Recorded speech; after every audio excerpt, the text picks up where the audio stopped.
Hello, and welcome back to Ryan and Brian's Bible Bistro, a podcast all about the Bible, theology, and all things related to the Christian faith. I'm the Ryan half of Ryan and Brian, and this is episode number 47 and our 6th episode of season 2. This week, Brian and I are welcoming back Ryan Burge. We had Ryan on in season 1 talking about his book, The Nuns, which is all about those who don't have any particular religious affiliation. In this episode, we are discussing Ryan's new book, 20 Myths About Religion and Politics in America. We talk about why he wrote the book, what are some of the myths and data that stood out to both Brian and I, and also discuss how to have hard conversations around some of these topics, because some of them are hard conversations.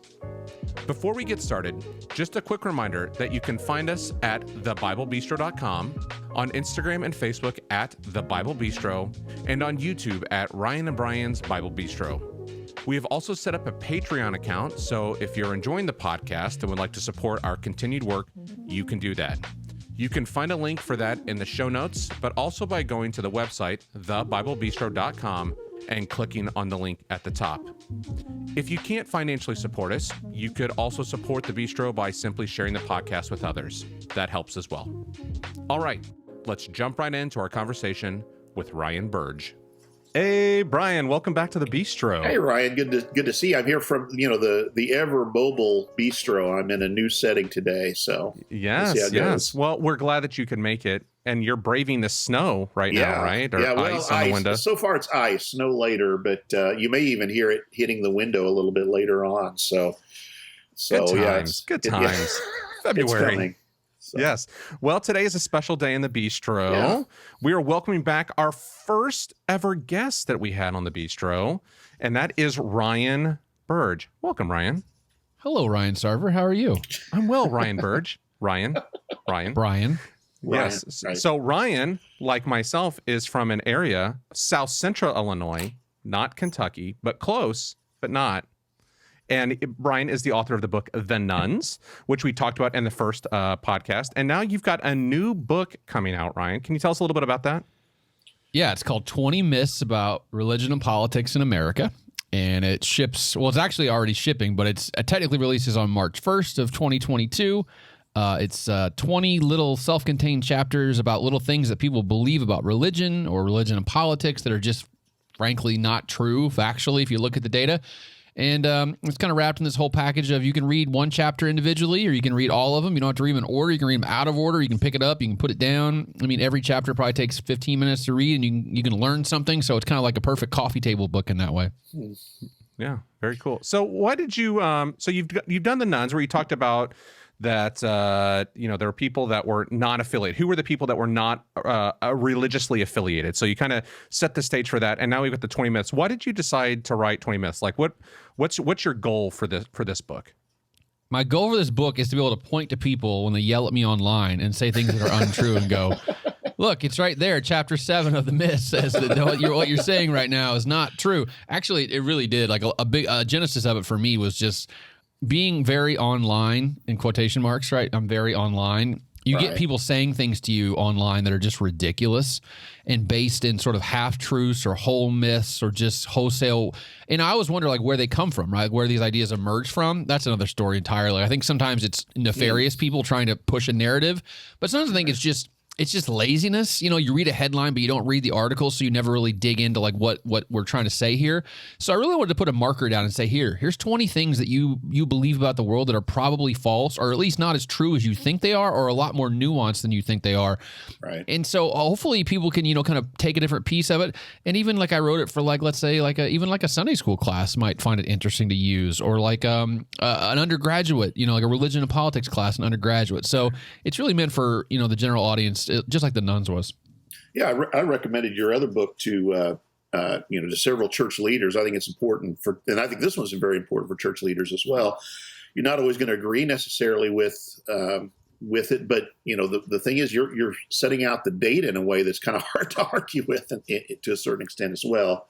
And we'll talk about some of that as well. But I think it'd be good for church leaders.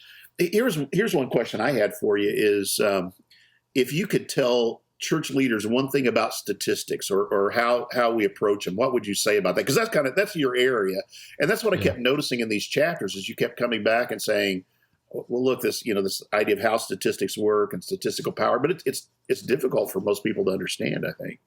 Yeah, I think leave it to the experts. I think that's sort of the I mean, pastors are great at what they do, but sometimes they use statistics like a bludgeon, like a cudgel to make a point when maybe that's not exactly correct. But, these, like, I'm a pastor. I preach every Sunday. I call them pastor stories, which are not true. We just keep telling these kind of made up stories over and over again. I think with statistics, it's kind of the same way. We find like we latch onto one thing and we keep going with it. And unfortunately, most Americans just don't have the tools to try to check this kind of data themselves. Right. And so I think what I would tell pastors is find someone you trust, hopefully me, but, Barna or Lifeway or, there's some academics out there that are doing really good work. And then, trust us that we're giving you the most objective, neutral read on the data we possibly can. Because for the average person to do what we do, you don't fix your own, electrical substation behind your house, right? You have someone who's trained to do that. In a lot of ways, what we do is the same way. I've been spending 15 years learning all the nuances of data and how to analyze it. So you really need to trust someone else to do this kind of work and present it to you in a way that makes sense.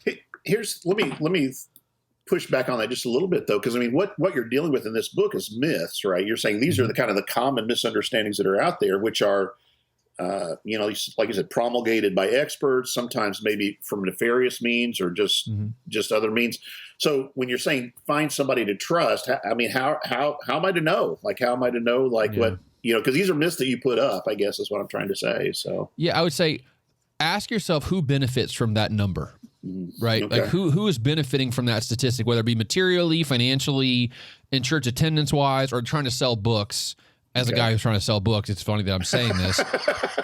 But, I think, and actually I wrote these 20 myths in such a way where I was thinking of my evangelical friends and saying, I need to write some chapters that would make them feel good about themselves, but also some chapters that might make them need to reflect on a few things. And I did the same thing with keeping atheists in mind at the same time, right? What are some things they need to know that would make them feel better about themselves, but also some things that they really need to think about internally and introspectively. Okay. So it's like fighting bias is really what I spend a lot of my mental energy doing, saying, am I giving that group too hard of a time or not hard enough time?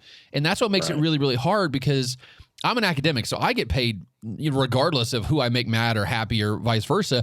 There are other people who have to sell books to keep the lights on.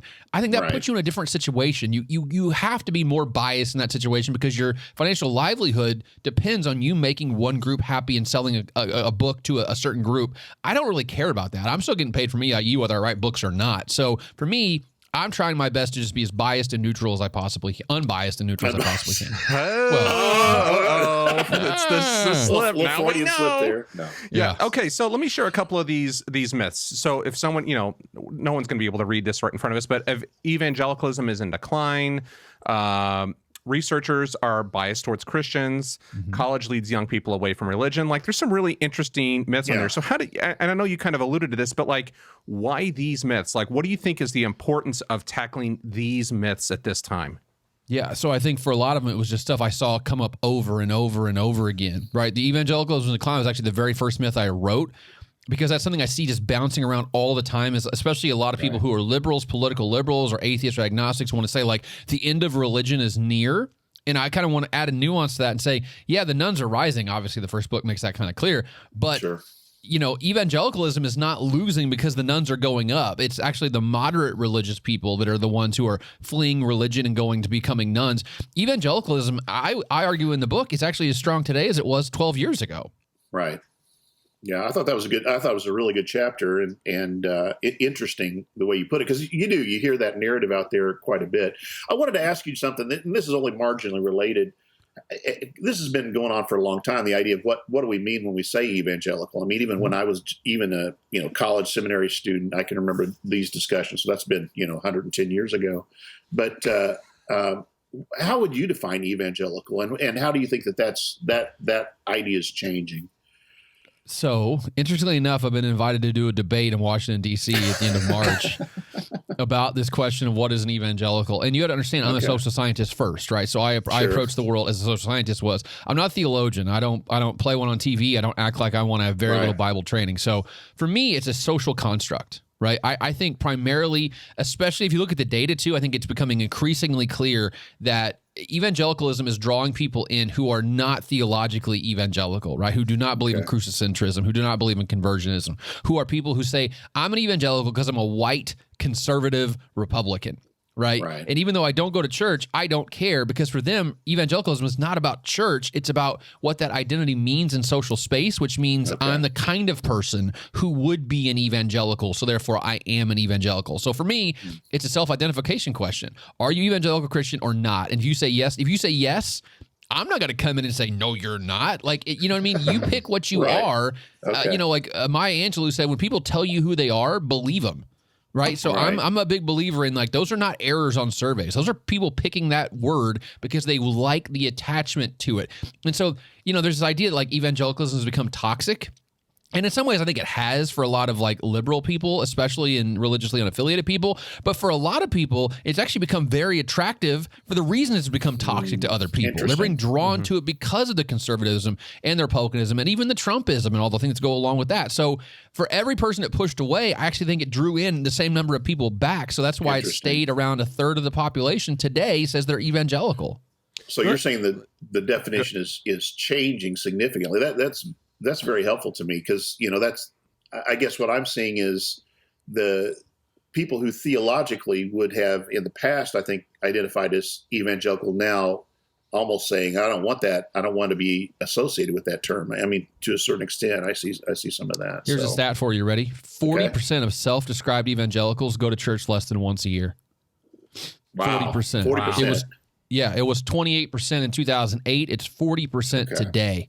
About a quarter of them go to church seldom or never, which means, like once every 5 years or less. So I'm going to do a little name drop. I wrote a New York Times op-ed about this. Like the idea that evangelicalism has become basically synonymous with republicanism. And here's something else going on that really blows people's minds. The share of people who say they're evangelical who are not Protestant has gone up as well. So now there's a phenomenon of born-again Catholics, born-again Jews, born-again Muslims, because they're drawn. And by the way, amongst Muslims, the Muslims who say they're born again, it's a combination of two things. It's those who go to mosque more than once a week and those who are Republican. 50% of those people identify as evangelical on surveys because, again, they like it. It's a moniker for saying I'm very religious and I'm politically conservative. Politically conservative. That's the combination that evangelical means in the modern ethos. And I mean, no one owns a word. I don't own this word. You don't own this word. No one owns this word. So people latch onto it for whatever reason. And it's my job to try to figure out why they're latching onto it for non-theological reasons. Right. Interesting. Yeah. Let me ask a question. So how do we look at data then if the definitions become fuzzy? Like, how do we interpret, so we're seeing trends, but like people don't even understand the definition, like in some ways, are they even answering the question that you think you're asking? Like, how does data parse through that? That's one of the most pernicious problems in social science. It's called the traveling problem is what it's called. Where it gets really difficult is asking the same question in different countries. Because if you change the language, the words don't exactly mean the exact same thing in different countries. And like you mentioned, Ryan, when a word kind of morphs and means something different today than it means 20 or 30 years ago, I'm of the mind of I would rather keep asking the same question in the same way because I think it tells you something about how society is changing, about how people answer that question. Because if you change it, then you lose comparability. And that's where for instance, a lot of people are asking, what's happened with church attendance due to COVID, which is a great question. That's a really hard methodological thing to parse out because a lot of these surveys, like for instance, the General Social Survey has been going 1972. They've been asking the attendance question the same way since 1972. Do you want to change it one time for 2020 or 2021? And what does that do to your comparability if you change it once and then go back to the old way when we go back to normal after COVID? So, there's all these problems that are introduced by changing language. So I'm actually just a bigger fan of keeping it how it is. But then also the harder work that's coming in behind that, trying to understand why would someone say yes to this question in 2020 when they would say no to it in 1995, let's say. What's different about them and what's different about the word? Interesting. Yeah. Yeah, that would that kind of bakes my brain. Well, like, how do you think through all that? Well, the last time you were on, you talked about that this you think this other survey, which I can't remember the name of it off the top of my head, it starts with a C too. I remember, I always kind of cooperative election study. Yeah, yeah. Mm-hmm. That one you say is actually more dense in terms of the kind of data you have available, but it's just not been done as long in some ways. So that one is 61,000 people in 2020 took that survey. Right. And it's been going on since 2008, basically. But I mean, and I wrote a piece, and actually in the book I have, the chapter is that the researchers are biased towards Christians. We're not, and I get this online a lot. Like, why are you so Christocentric? First thing is because I'm a Christian myself, so I understand that world better, and I'm fully admitting my bias in that way. Like, if I write about Islam, I'm going to screw it up. I'm just 100% sure I will, because I don't understand the nuances of Islamic culture and the Muslim religion and any of those things. That's one part of it. The other part is we're just biased towards big numbers. And for most of American history, Christianity has been the dominant religion in America. So I talk about, like, the General Social Survey would do 2,500 people. You'd be lucky to get 40 Latter-day Saints in that entire sample. You can't do anything with 40 people. Like, statistically, it doesn't work that way. But when the cooperative election study comes around, 61,000 people. I have 835 Mormons in the 2020 CS. Yeah. So now I can cut by gender, I can cut by race, I can cut by age, I can cut by education, because my top number is bigger. So I think I wrote a piece for Religion News Service saying we're entering into the golden age of religion data. And that's exactly why, because now we can look at very small slices of the American population, which we were completely incapable of doing even 15 years ago. Yeah, I thought that chapter was very helpful in understanding what you're doing and some of the difficulties with looking at the data historically as well. So I thought that was really good. Yeah. Was there anything, as you're putting this data together? I mean, I know you're in data all the time. You make like 5 charts a day or something like that. It's all over your Twitter, right? Is that what it is? Yep. Like averaging 5 a day? I made 1,475 last year. Yeah. So right about 5 a day, something like that. Okay. Which I made a graph of that, by the way. I made a calendar graph of my graphs. So very meta. So was there anything in these myths? I know we talked about that with the nuns. Like, was there anything as you put these myths together, like even the data surprised you as a Christian, or maybe even myths that you believed in some ways that, like, it was an eye opener for you as you went through some of these? Yeah, I think the one that I keep going back to is the idea that pastors talk a lot about politics from the pulpit. That's one that to me, that's a classic myth that I even still believed at some level before we did surveys on this whole thing. Because, the problem is when some pastor does talk about politics in the pulpit, it makes the news, right? It goes viral on social media. You see tons of examples of it. But, and that's something I think about a lot, is we always think about things we see and we never think about the things we don't see, right? So how many churches are meeting on Sunday in America? Probably like 75, 100,000 churches are meeting. And how many pastors actually reference politics at all from the pulpit? It's a fraction of a percent, right? And in the book, I mean, like, if we ask people over the last 12 months, people who attend church, by the way, like, are there, we ask them, has your pastor talked about any of these issues in the last 12 months from the pulpit? And we had a whole smattering of left and right and center, poverty, immigration, abortion, gay marriage, all these things. 75% of people said my pastor did not discuss a single one of these issues over the last 12 months, which to me is like, that number was, I knew it was going to be high, but I didn't realize it was going to be that high, where, the vast majority of American Christians do not hear political messages at all from the pulpit ever. It's just a small number who make all the noise is what we think about, not the vast majority. The modal outcome is you never hear politics from the pulpit. Right. Yeah. I thought that was interesting. And I'm going to go ahead and just kind of say, I think everybody should read your book. I think church leaders especially should read your book. There are going to be some things, and I would say read it with an open mind. One of the things that I think that I saw you consistently talking about is our perception, and this is what you're talking about here basically, is we have this kind of misguided perception of, this is something pastors are always talking about, that the data does not back up. And that's what I consistently kept seeing about other people, like the way we think about the other political party or other religious groups or these kind of things. I thought that was really a helpful idea. And I think if we can read it with an open enough mind and kind of see that, it will help us in having discussions with others, because in some ways we're kind of demonizing, we're kind of, assuming the worst about other people before we even enter into a discussion. And like you said, I think the picture is much more nuanced, I think, than that. Now, all that was statement. I guess what's my question here for you is how can we? I guess, and I loved your last chapter. I'll go ahead and I'll say something about that later on. But I guess my question for you is how can we most use that to engage, I think, other people, or to, you talk about the value of discussion. How can we kind of bring that together, I guess?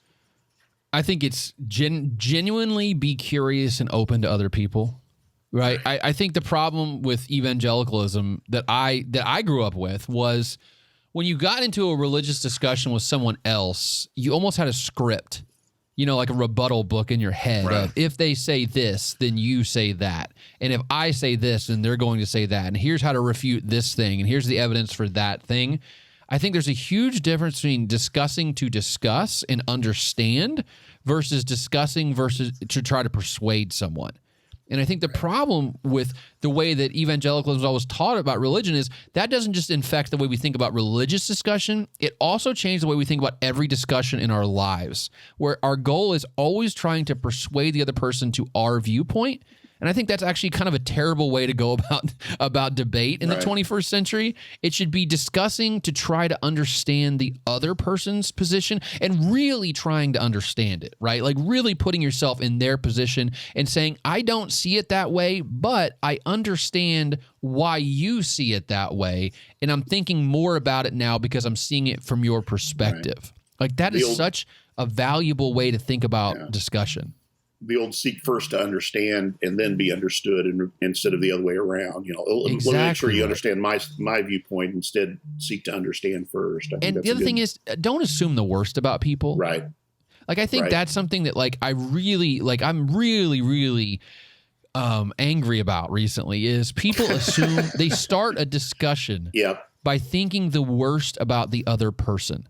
Don't think the worst. Assume the best until they prove you wrong, and then you can go assume the worst about them. But give them the benefit of the doubt, because you know what you would want? You would want them to give you the benefit of the doubt. Yeah. So, the golden rule, right? Treat people the way you want to be treated. I think the problem is we don't do that in debate. We demonize. And I talk about this in the intro to the book. If you ask Republicans what share of Democrats are atheists, they say it's a third. It's closer to 10%. Yeah. When you ask Democrats what percentage of Republicans are rich, they say 50%. It's closer to 10%. I've used that just in the week since I've read your book. I've used that a couple of different times. Good, because that shows you that we do this thing, and I didn't put it in the book because I couldn't find the reference to it, but I'll mention here as a pastor story, I guess. But in the late 1980s. There was a Russian diplomat, a Soviet diplomat who came to the United States, and he was talking to all the media when he was in New York City, being very open, very gregarious, very interested in the American media. And he said, someone asked him, why are you here, first off, and why are you talking to us so much? He goes, my job is to prove to you that I'm not the enemy. And I think about that all the time, right? When the Soviet Union was there, we always thought they were all out to kill us, and they were all godless, heathen atheists. The average Russian did not give two rips about what was going on in America, and the average American shouldn't have given two rips what was happening to the average Soviet, right? It's not us fighting. They're not that much different than we were. If we look at the world that way, imagine how much more communication we can have, how much more tolerance, how much more respect, how much more coordination and cooperation. I mean, what a world if we don't assume the worst about the other side. Yeah. The thing you said that's made you mad, and I think the thing that has been most difficult about being a pastor over the past 2 years is I see Christians even assuming the worst about other Christians. It's not even, in the past it's kind of been, the outsiders, the world where we kind of have this suspicion toward, but I see now Christians, like you said, assuming the worst even of other Christians. So. And that's, to me, listen, I grew up in a church. I went to a Christian university. We had debates about everything from women pastors, transubstantiation to once saved, always saved. And all that. Now I'm to the age now where it's like, do you affirm the Apostles' Creed? Then okay, we're on the same team. Everything else to me is commentary at that point, and let's just move on. That worldview kind of helps us. The the commonality there helps us see the world in a similar enough way. Yeah. Yeah. I tell people, if you believe that, then we're on the same team, period. End of discussion. I don't care what you believe about women pastors or who you vote for or abortion or gay marriage or whatever else. We are all on the same team. And I think, unfortunately, we've made doctrine into dogma. And everything's become dogma at some level. Right. And it's like, no, dogma is supposed to be a small set of things that you really, really believe. And then doctrine sits on top of that. And yet somehow we've made everything into a dogmatic situation. And I think dogma, it can be deadly. I mean, let's be completely honest here. The people who flew those planes into buildings on 9/11 were 100% convinced that what they did was the right thing to do. Right? It was the truth. Yeah. It reminds me of the conversation we had not too long ago with Chad Ragsdale about this idea of, we had another guest on a couple weeks ago. Yeah, we talked about, and he talked about focusing on the center things, and we come in with this idea that we almost have to defend every square inch of our own beliefs is where we are, rather than focusing upon the things that are most important. And that's kind of what you're saying when you say Apostles' Creed. You're saying that central, our core religious beliefs, and we don't have to defend everything that's on the rim. Like some of that's kind of going, that's okay. We don't have to agree on this, but we need to agree on those core tenets. We can still discuss it and be curious about it, but yeah, but don't fight about it. Right. Don't have bad feelings and hard feelings. Don't walk away angry. My goodness. Right. Yeah. Well, so I want to talk about a couple of these myths, because a couple of them I really liked, and it's interesting how you said it, and maybe myths for me. One of the things was that college leads young people away from religion. I think that's an interesting one. Tell us a little bit about what you found as you did some of that research. Yeah, that's the one that is popping out of this whole book. So I've been kind of passing it around to, and that one, an excerpt of that's actually going to run in the Wall Street Journal at the end of the month. Cool. That's the one they chose out of all of them. And what's funny you heard it here first. You heard it here first on Ryan and Brian's Bible Bistro. Wall Street Journal's just following our coattails. They picked it up later. Boom. So. What's funny about that is I sent the book to another publication, and I said, do you want to run an excerpt of the book? And they actually wanted to run the exact same chapter. Wow, interesting. Which I was like, you can't run it. You both. Wall Street Journal gets it. This was not the Wall Street Journal. It was a good publication, but it's not. It's not the Wall Street Journal. Right. So the Salem News and Democrat or something. The Salem Times Commenter. Salem Times Commenter. Please do not disparage. Yeah. Or the Times Communist, as it was called. Oh yeah. Yes. It's had all kinds of names. Anyway. So that one came about because I was sometimes I do call-in radio shows, like Christian radio shows. And a lot of people are like, you're a college professor and my kids are going to college. How can I make sure they don't lose Jesus when they go to college? I heard that over and over again, this idea that they go to college and they're going to just lose Jesus somewhere along the way. And, I think it goes back to that God's Not Dead movie, which, was actually, I read about a bunch about it. Kevin Sorbo, the atheist philosophy professor. That movie was made for $2 million and cleared $65 million at the box office. Holy by the way. cow! Yeah, so that's a pretty good runaway return. Breakaway hit. There's been 4 versions of it now. There's God's Not Dead 4. God's still not dead. Right? God's really not dead. Yeah, really not dead. And in that first movie, it's this kid who's, by the way, his last name's Wheaton, which is the most evangelical thing in the entire world. And he goes away to a public university, and the professor says, you got to sign a pledge in my philosophy class to pass that says that God is in fact dead. And so the whole movie's this conflict between this student and the professor and back and forth. I think people they have this concept in their mind that first off, that college professors are all elbow patch wearing, Nietzsche reading atheists who try to convince their students to be like they are, which is, by the way, patently false. That's absolutely not true. But the other thing is, it's they get out of the nest, right? Out of the controlled environment, and they go into the wild, and they sow their wild oats, and they go and they do something else. But if you look at the data, there's honestly no evidence that that's the case. If you look at 18 to 25-year-olds, the ones who go to college are more likely to go to church than the ones who don't go to college. The ones who go to college are more likely to say they're attached to a religious tradition than those who don't go to college. Of 18 to 22-year-olds in 2020, amongst people who did not go to college, 50% of them were nuns. 18 to 22-year-olds, non-college goers. Amongst those who were going to college, only 40% of them were nuns. So, and by the way, they're just as likely to be atheists, whether they go to college or not. And so, the point I'm making in the book is listen, there's this old trope that pops around on Twitter. It's you think I can indoctrinate your kid? He won't even read my syllabus or my required readings. I have some of my students for 2.5 hours a week total. How many hours do they spend on the quad or in the dining hall or in their room with their roommate? Those people have a bigger impact on their religiosity, their political persuasion, or everything else compared to what I do. I'm a drop in the bucket of all the influence they have on them in college. So you know what it is? It's your kid going out and seeing different people, different racial backgrounds, different from the city versus the rural area, people from different religious traditions. That's where they learn stuff. I'm not doing it. They're doing it because they got out of the sheltered world they grew up in and saw the world differently, and that's actually probably okay. Yeah, and you talked a little bit like the inoculation effect. Like, it's like if they just keep... Yeah, tell us a bit about that. Yeah, so the inoculation effect is this idea like where if you are mildly challenged by something, it actually reinforces what you already believe. It doesn't make you go the other way. And so really what college then presents is a series of mild challenges to your worldview, whether it be your political worldview, your religious worldview, or just your worldview overall. And so when you're kind of nudged, it's like what a vaccine does, right? It gives you a little bit of a boost to your immune system. And actually, and just me personally, I left college believing fewer things, but believing them more sincerely than when I did when I got there. So I kind of had that... there's the word deconstruction that pops around a lot, like on, on social media. I deconstructed like in the best possible way, which is why I came out believing more dogma, a tighter sense of dogma, but less of a hold on doctrine. And I think that has actually helped me tremendously as an adult navigating both my world as a pastor, but also as a social scientist, not building hills to die on all the time. Interesting. All right. So that's a great chapter. I think, that's one of the things that we talked about again with Chad in the last episode. Yeah. He works at a Christian college, is talking about like, how do you prepare your kids for college? Like, how do we teach them? But also, what you're showing them through the data is it's not just it's the world, the context that they're in is pushing on them, not just a professor or something like that, but, the inoculation can also happen before they go to college, because the social order is going to be pushing on them in all different ways.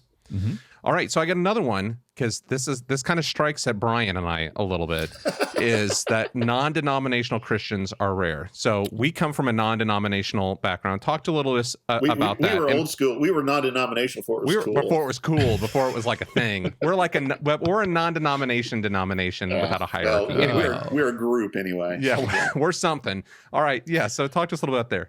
Yeah, so and I think this is a problem. The reason that everyone doesn't like they forget about non-denominationals is because they're really hard to cover from a media standpoint, right? There's no annual meeting of all non-denominational Christians in America like there is the Southern Baptist Convention's annual meeting, or the United Methodists have an annual, or it's actually a biannual meeting, right? So there's no way to cover such an amorphous, disconnected, disjointed movement.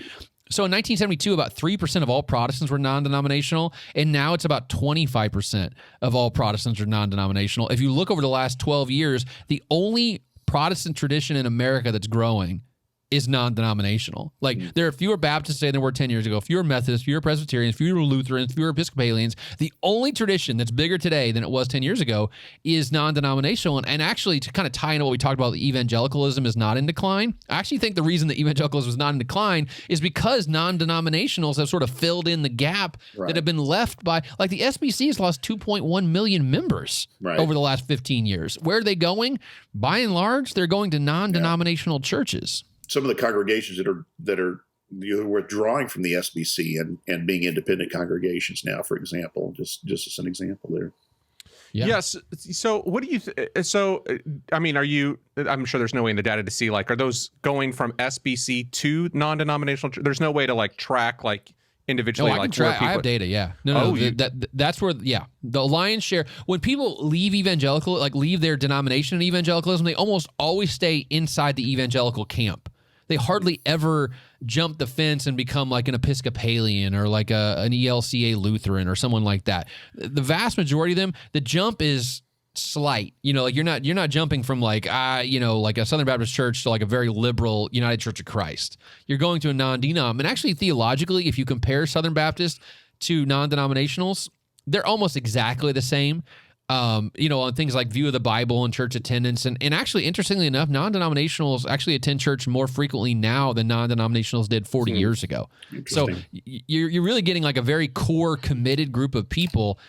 And I think that's really where the growth of Christianity is happening, which is really, really interesting, because I think it's actually the most democratized form of religion you could possibly have, right? Which is like, there is no organizing body. It's all, so the way I think about it is, for a long time, American Christianity has been all top down. Even Southern Baptists were top down, right? In terms of like, you were part of an association, but like, look at the United Methodists, look at the Catholic Church, look at, the ELCA. They're all very top down, right? Very hierarchical. And you know how non-denoms start? A guy, an insurance salesman in his basement, invites 4 families over and starts a Bible study, and bing, bang, boom, Bob's your uncle. 3 years later, you got 500 people meeting every Sunday in a big building you just bought, right? Yeah. Without any sort of, you get no certification, you got no theological training, you got no one checking off saying you know what you believe. It's just, I want to start a church. And so isn't that the most American thing in the entire world, though? And that's how Christianity has actually changed dramatically. Is you used to have an education to be a pastor, and now it's almost looked down upon you if you did not do something else before you became a pastor. Okay, well, I got a question about that for you. I'm just going to say this because Brian and I talked about this before, because we come from a non-denominational. And like every Christian church that I've been to, like there is been theological training. Like the people that have been leading are theologically trained, at a minimum bachelor's, most of them masters, or even going beyond like a D-Min. So you make the comment, like many of these pastors in these rapidly growing non-denominational churches have no theological training or formal ordination. So like maybe the ordination piece, I can understand that, because there's not a hierarchical system. But where do you get the data that there's like no theological training? Because I would say for Brian and I, like what we see in the circles we run in, that's not a true statement.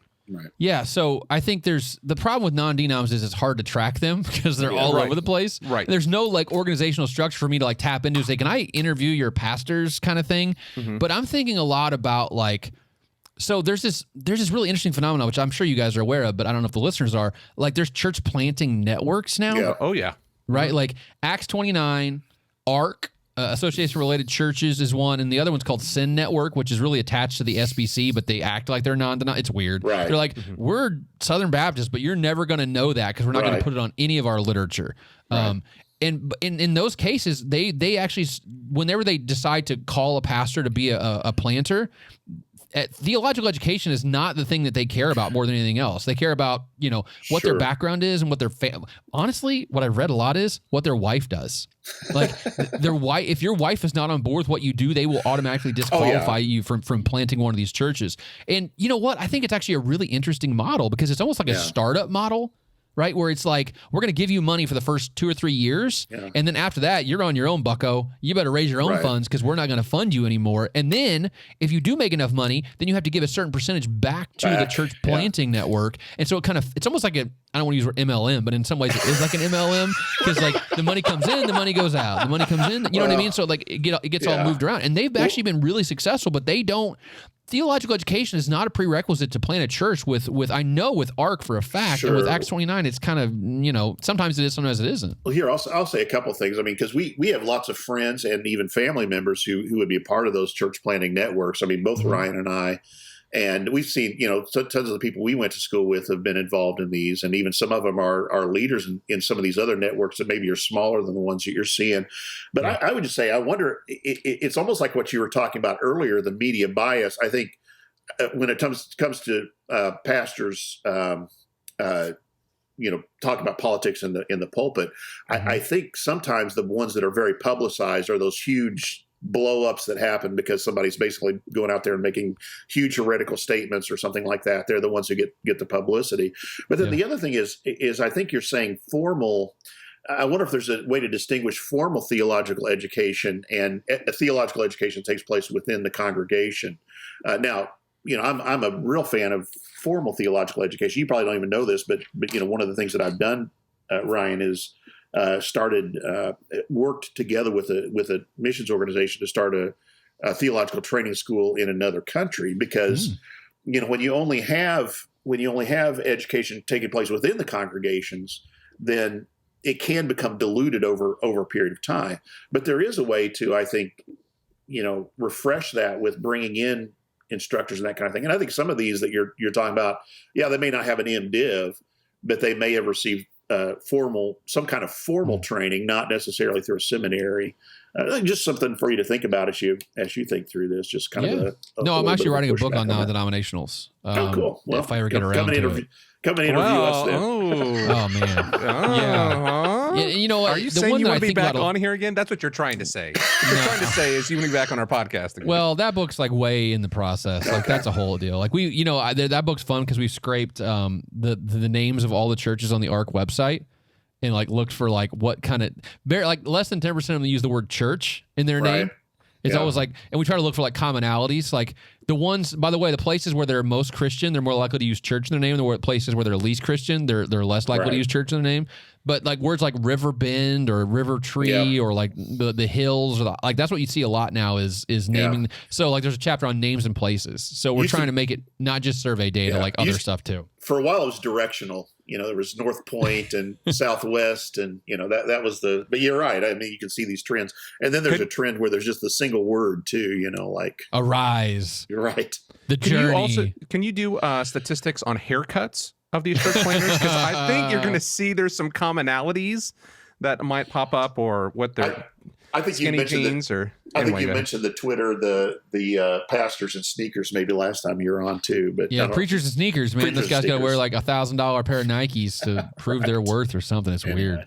Yes. So anyway, I did think that was a helpful and interesting chapter as well. But that's just our again, not from the data, but just from our personal experience, our narratives there. Yeah. So which of these do you think is the most important for the church? I mean, because this is in some ways, you're trying to dispel myths for a purpose. Yeah. It's for the person, it's for the church. It could be for someone on the left or the right or however they identify. Like, what do you think are which of these do you think is most important for like a church to understand or to see, to think about? Yeah, the one about the nuns are rising because people are leaving church. I think that the one that I think that I'm actually going to incorporate back into the nuns, the second edition, is the idea that, Pat, when you give the world, when you have a hammer, the whole world looks like a nail. Okay. Right. And pastors have basically been given a hammer where they're taught everything in the world is theological. Like people leave the church for theological reasons. That's actually not true. Most people don't actually even leave the church. What happens is they're being raised without religion. Okay, a growing segment of America now is growing up with no religious affiliation at all. It's probably at least a third of young people today are growing up in a house with no religion at all, when it was around 10 or 12% 30 years ago. So what's happening is we're not seeing people actively say, well, I grew up evangelical or Baptist or Methodist, and I left that for these very good, well thought out reasons on policy or gay marriage or whatever it is. Instead, what we're seeing is people have never been raised with religion to begin with, right? Which actually I think presents two different things. One is the fact that they're not generically Christian. So they don't have any sort of background. They don't understand the Good Samaritan or, the prodigal son. They don't understand what the crucifixion was about or atonement or the Old Testament. They have no theological understanding of anything at all. That's A, which means you have to approach that differently. But B, that also means that you can't try to convince them about church in the same way that you would with someone who has some theological background. You're not trying, you have to start from the ground up there and approach them because they're not generically Christian like America was for, basically 300 years, right? So I think it creates a whole new set of evangelistic questions that we've never had to think about before because the world we're approaching now has literally never existed in our lifetime. So the tools that we had worked when we had a majority Christian country and people left, as adults or in their teen years. But when you never grow up without religion, you're a different audience entirely, and new tools need to be developed to talk with those people in a different way. It's good. Yeah. So there's no theological, there's nothing there. There's no common groundwork. You've got to start from the groundwork. I mean, it's literally groundwork. Yeah. And this is something I'm going to really hit on in the next version of the nuns is there's a huge difference between being secular and being non-religious, right? Secular people are atheist agnostics. They hate religion. They want the churches to be taxed. They want them to be closed. They want to empty the pews. They want religion to go away. That's about 10 or 12% of America. But a huge chunk of America, probably 20 to 25% of America, is just non-religious, which is like, I'm not Christian, but I'm not an atheist either. I believe in God. I go to church with my grandma, once a year or whatever. Like, I'm not turned off by religion.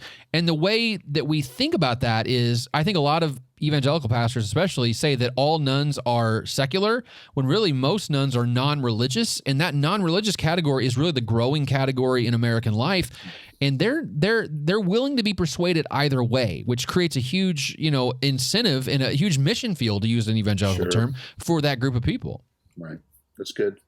I have a couple more questions. I don't know what else you've got, Ryan, but the one you mentioned, the idea of the COVID pandemic and the effect that's going to have on attendance. And I know you're not a prophet; you're looking at data kind of in the past. But do you have any? Are there any observations that can be made yet, or is it just too early to even say what effect that has had or will have?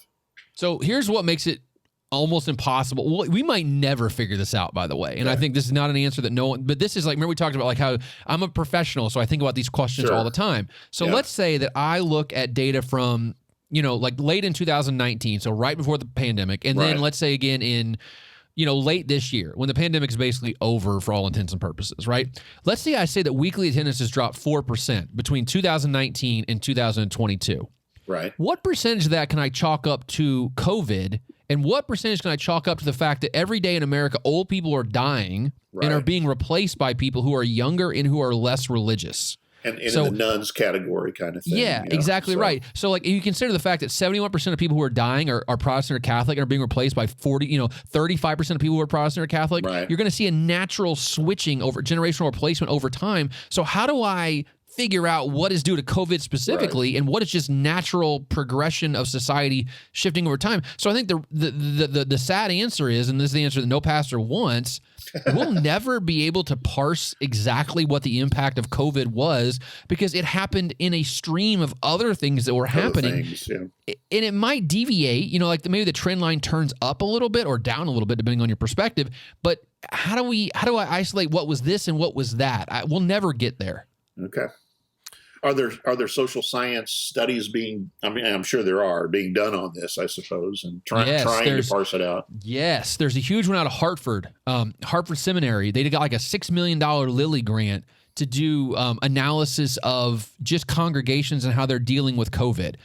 And it's still early days on that, but I think if anyone can give me the answer to that question, it's them, because they're doing not just surveys like I would do, but they're also doing like on the ground study where they're actually going to congregations, talking to pastors, talking to congregations, and doing more what we call the qualitative work. Yeah. So you get, to me, if anyone can kind of crack this nut, it's that group there. But again, they're working in 6 different regions across America. They're spending $6 million. It's like a whole research team, and they might not give us answers for till 2024, 2025. Okay. I was going to say 10 years maybe, but that's the Hartford Seminary. Is that what you said? Hartford Seminary. Yeah. Okay. Yeah. We'll look for that. Scott Thuma is the guy who was running that show, and he's one of the best in the business. So I trust they'll do a good job with this.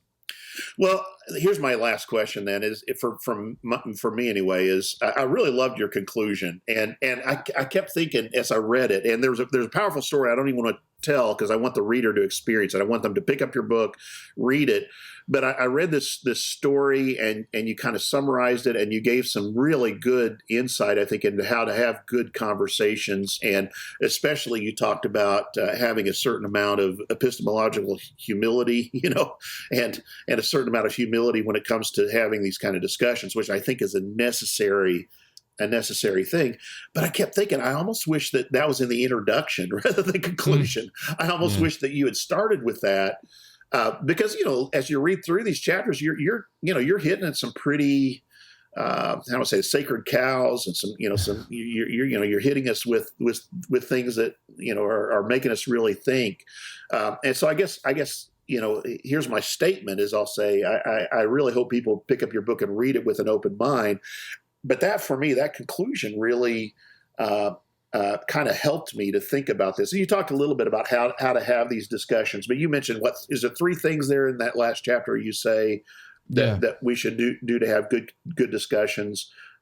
Anything else you want to say about that, or how do you think that can help us moving forward, I suppose? Yeah. So I compare Donald Rumsfeld to Robert McNamara. Yeah. Both secretaries of defense, both during wartime.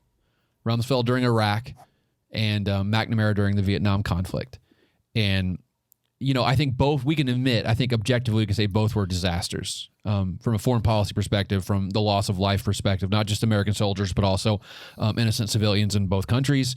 McNamara was actually very introspective later in life. And he said, in this really interesting documentary, I think we all should watch, called The Fog of War, he basically says, I really think we need to think more carefully about what war really means and the consequences of war, not just at the time, but also in the future. And you can tell that he really regretted a lot of the decisions that he made in Vietnam and the loss of life. I think he felt personally responsible for that. Rumsfeld got us into Iraq, which by any measure was an absolute debacle, did not really do anything what they said it was going to do. And Donald Rumsfeld died last year, completely strident in his belief that what they did in Iraq was the right thing to do. Absolutely no sober second thought, absolutely no questioning of his decision-making, his policy-making in Iraq. And I think that's the problem. We always need to be able to take in information and admit that our mistakes and change our minds, right? There's nothing wrong. And I need to have this tattooed on my forehead. There's nothing wrong with changing your mind. And I tell the story of this guy who went to a protest, and I saw a sign and it said, "Sorry it took me so long. I had a lot to learn." And I'm like, wow, man, what a cool humility to say something like that. Right? What I said to you a year ago was wrong. I was in the wrong state of mind. I believed the wrong things about the world. And now I understand the world in a different way, and I've changed my mind. What a beautiful thing, right? For Christians and for everyone else to say, the way I thought about, and I'll even say it, the way that a lot of Christians think about race or have thought about race for a long time is wrong. It's just flat out wrong because they did not consider the other side. Right. They didn't think about what people of color deal with. And now you don't have to go start marching for Black Lives Matter or start teaching CRT from the pulpit, but at least acknowledging that your worldview is not the only worldview that exists and your experiences are not universal. What a great way to approach conversation. And I think we should be a lot more like Robert McNamara, even though he did some terrible, atrocious things, than we should be by Donald Rumsfeld. Right. Yeah, I appreciate that. And we talk about hermeneutics on here a lot. Really, that's more our wheelhouse than statistics and data. That's why we appreciate having you on. But one of the important things in hermeneutics is having a certain amount of humility when it comes to our approach to the text, or else you will simply be repeating what has always been said or what you've always thought in regard to this. And I'm talking even in the way we interpret Scripture or understand the world around us. So I really appreciate that. Isn't that the scientific method, though? Right? We believe something about the world, and then we come around and go, "Wow, we were completely wrong about that thing because we got new data, we got better methods." And I think that's something that the scientific, and I talk about this in the book, thinking empirically is the way forward. Thinking about the world empirically is really the only way we can come together. And unfortunately, that's really, really hard to do. Even for me who does it for a living, it's impossible to do. But it's a better way than what we're doing right now. The idea of paradigm shift is really, this idea that we have these major shifts in the way we see things. So, yeah. Ryan, did you have anything else for Ryan's?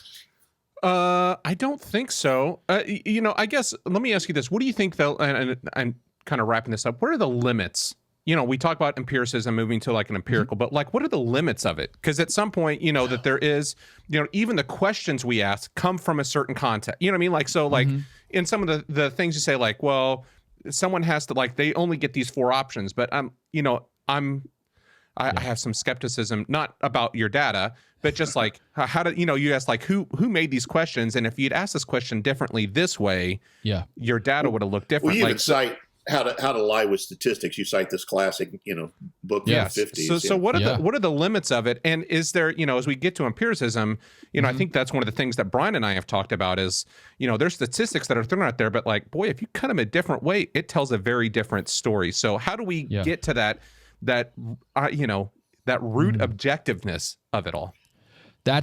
So I think that true objectivity is a myth. Actually, it should be the 21st myth of the book. True objectivity is a myth. I'm not objective. You're not objective. No human being ever on earth is objective. We all have our own biases, our own experiences, our own worldviews. But just because I can't draw a perfect circle doesn't mean I should stop trying to draw a perfect circle. Right? To me, it's the brass ring of my life is to try to be as objective as I possibly can in this work that I do right here. Right? So I think that is an inherent limit on empiricism, And that's the problem is even like I think COVID has been a great like study in empiricism, like because some people will look at data and will come to a completely different conclusion than other people looking at the exact same data. Like, well, I should probably wear a mask now. And some people go, wow, it's really low. I shouldn't wear a mask now. Looking at the exact same statistics. Like I'll give a statistic like, the infection fatality rate of Omicron is like 0.5%. So like 1 in 200 people get infected die of Omicron. For some people, they go, oh, those odds are great. Let's go out to the bar. And for other people, they look at those odds and go, wow, 1 in 200 chance I could die? Absolutely not. So even when you give an objective empirical fact, it's still interpreted in light of our own bias. Are we more risk averse? Are we more, not risk averse? So even with empiricism, it still has to be filtered through our own biases and our own emotions, and we'll never get around that. But I guess my role is to say, well, here's the data. You tell me if this is high or low. You tell me if this changed your life or not. That's on you. It's not on me.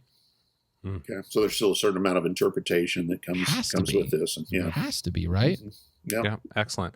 Well, Ryan, as was last time, it's like drinking from the fire hose. You're telling us all kinds of things to think about. And I talk fast. I say a lot of words that don't make any sense, but I try to overwhelm plenty with volume. Sense. We wouldn't have had you back on if it didn't make sense. Yeah. But great book. Brian and I both have enjoyed reading it and getting to dive into it. Thank you for you shared it with us a little early here. Yeah. So tell us again where we can find your new book, 20 Myths about Religion and Politics in America. Wherever fine books are sold. You can buy it on the Fortress Press website. That's my publisher. I think I get a little bit bigger cut if you buy it from them, but honestly, it's 6 1/2 dozen the other. But it's also available on ebook. You can buy it on Kindle through Amazon right now. But an audiobook is forthcoming. Probably in the next 2 or 3 months, there'll be an audiobook. And there's also an audiobook version of The Nuns that came out, too. So I don't read either of them. I was going to say, if you narrate them, they're going to be like 30 minutes a piece. I'm just trying to imagine who the narrator is, and especially describing the charts, all the charts. Yeah. I'll just be honest, like this is not the most primo audio experience that ever existed, but it is, I mean, some people have bought the audiobook, so I've seen my royalty statement, so they are being purchased. Well, it's like so there's a big thick line here, and then there's another one next to it that's not nearly as Graph tall. One tells you. Yeah. But what's interesting about that is like when I was doing I wanted to have like a black and white version for the print, but also a color version for the Kindle, but they don't do it that way. You have to give them the same version for both. Right. And it actually would make my life a ton easier if I could do color, because a lot of graphs work better with color. So it's a whole thing, but I mean, you can buy on obviously, and by the way, 20 Myths is hardcover. It's not a paperback like The Nuns was. 250 pages, 65 graphs, almost 60,000 words. You can buy it on hardcover. You can buy it through Kindle. You can buy it on ebook soon. Not yet, but you can also buy The Nuns, which is still out. It'll be out a year next month. You can find me on Twitter at Ryan Burge. My personal website is ryanburge.net. And you can easily find my contact information. My email address is easily accessible online through my EIU website or wherever. Love to hear from you. Anything else that you got in the pipeline? Anything else coming up that you want to talk about? Or yeah. So I just signed a contract to do Nuns version 2. Oh, okay. So that's going to come out in March of 2023.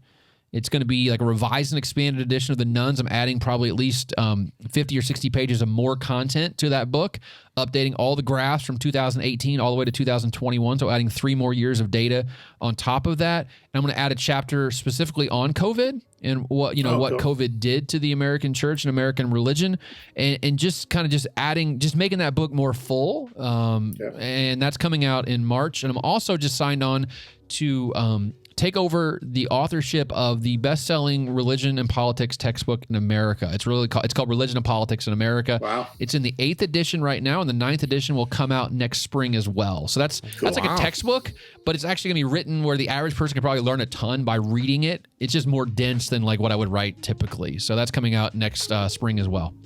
Very cool. Fantastic. Well, Ryan, thank you so very much for your time and sharing us a little bit about the data and what you've learned and what we should be learning as we look at this data. It's always a pleasure, guys. Appreciate it. Appreciate it. Thank you. Thanks. Bye-bye. Thanks so much for listening to this episode of Ryan and Brian's Bible Bistro. You can find show notes, links, and more at thebiblebistro.com and find links there to follow us on social media. Next week, Brian and I are talking all about the Samaritans. There are several stories from the life of Jesus that mention the Samaritans. There's an obvious tension in Scripture between the Jewish people and the Samaritans, but we don't get a whole lot of background information on why that tension is there.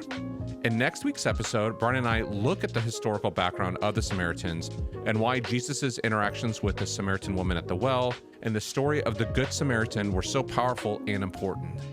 As I mentioned, this episode is full of historical information and is a fun conversation we hope you will join us for. Thanks again for listening and sitting with us at the table in the Bistro. We'll be back at the table next Tuesday.